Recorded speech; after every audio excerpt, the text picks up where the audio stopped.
Le département de la Gironde, comme tous les autres départements de France, est soumis, et vous l'avez bien expliqué, à la contrainte d'une baisse des dotations de l'État, d'une part, et d'autre part, d'une hausse des prestations sociales, résultat direct d'une crise économique structurelle que tant les gouvernements de gauche et de droite ne parviennent à régler. Notre collectivité se trouve donc contrainte par ces deux facteurs. Pour équilibrer son budget, nous devons trouver des solutions courageuses qui ne contribuent pas à la politique d'austérité du gouvernement qui a pour effet le contraire de celui escompté. En clair, il convient de traquer tous les gaspillages, préserver notre capacité à proposer un service public efficace et ne pas aggraver l'endettement ni la fiscalité. Nous tenons tout d'abord à saluer vos efforts dans la baisse sensible des charges à caractère général. Nous les avons étudiés et il apparaît qu'un réel effort juste, raisonnable et également réparti entre tous les postes est envisagé. Il reste néanmoins deux axes majeurs d'économie qui ne sont pas exploités. Tout d'abord, les charges de personnel qui augmentent de 1%.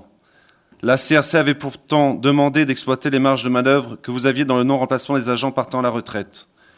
Vous aviez souligné lors de la dernière assemblée plénière la qualité du dialogue social.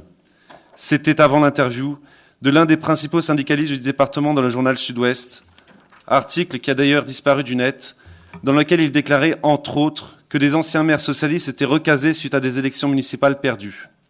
Dans ces conditions, on comprend que les rapports de force soient compliqués. Nous renouvelons donc notre demande que de réels efforts soient faits dans ce domaine, non pas, comme il a été dit à tort, pour aggraver l'austérité, mais de faire aussi bien avec moins, comme vous êtes capable de le faire dans le domaine des charges à caractère général. Les économies ainsi réalisées pourraient non pas aggraver le chômage, mais augmenter l'investissement public en créant ainsi de l'emploi et du service.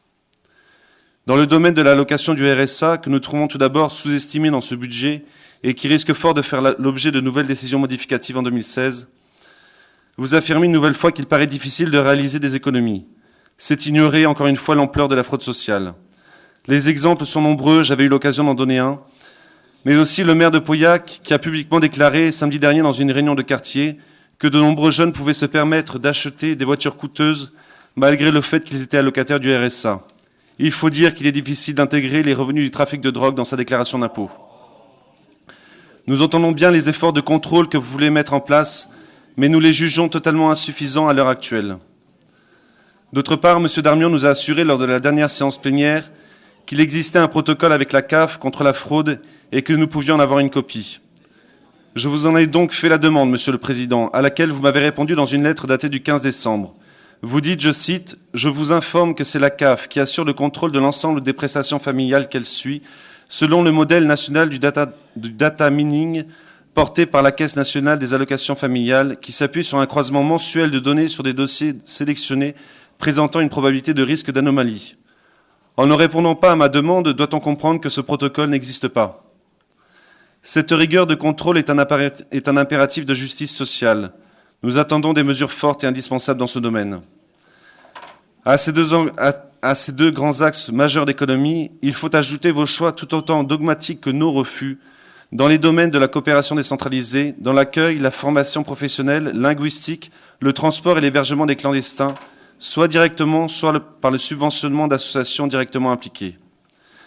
Votre négligence dans ces grands axes d'économie vous fait totalement démentir votre volonté de tout mettre en œuvre avant d'imposer une hausse de la taxe sur le foncier du bâti.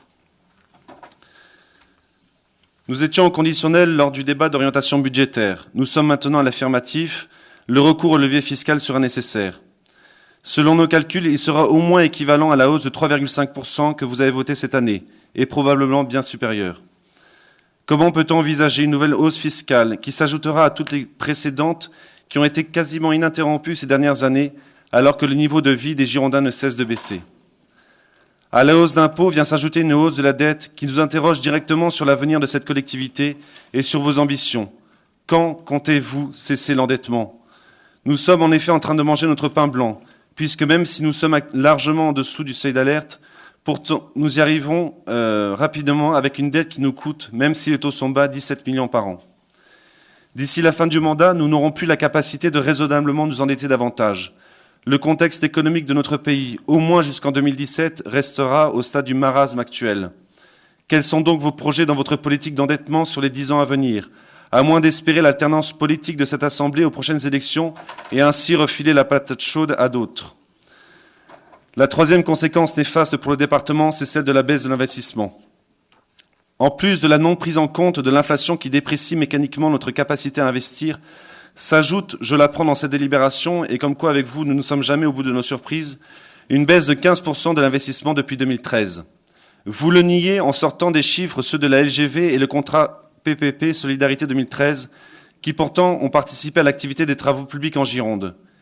Il est donc logique qu'une fois ces deux chantiers d'envergure pour l'économie du département terminés, et dans la mesure où vous ne compensez pas ces travaux par d'autres projets d'investissement, vous participiez à la récession de l'économie locale. Concrètement, par cette baisse de l'investissement, c'est 700 à 1000 emplois de moins en Gironde. C'est autant de dépenses de RSA supplémentaires. C'est donc autant de contraction de notre capacité à investir, et donc des emplois girondins en moins, et donc de nouvelles dépenses de RSA, et ainsi vous contribuez à ce cercle vicieux de la récession par l'austérité. Monsieur le Président, ce budget primitif est loin du réel budget de combat nécessaire dans des circonstances économiques auxquelles nous sommes contraints. Les mesures pour participer au redressement de notre département sont loin d'être mises en œuvre, voire même loin d'être envisagées. Depuis hier matin, nous sommes cohérents dans nos votes. Nous nous sommes abstenus sur la politique du RSA. Nous avons voté contre votre politique de la gestion du personnel. Nous avons voté contre toutes les aides aux réfugiés et à la coopération internationale. Et ce sont pour ces raisons que nous sommes amenés à voter contre ce budget primitif qui va conduire les Girondins à moins de services publics, à plus d'impôts, plus de dettes et au final plus de misère.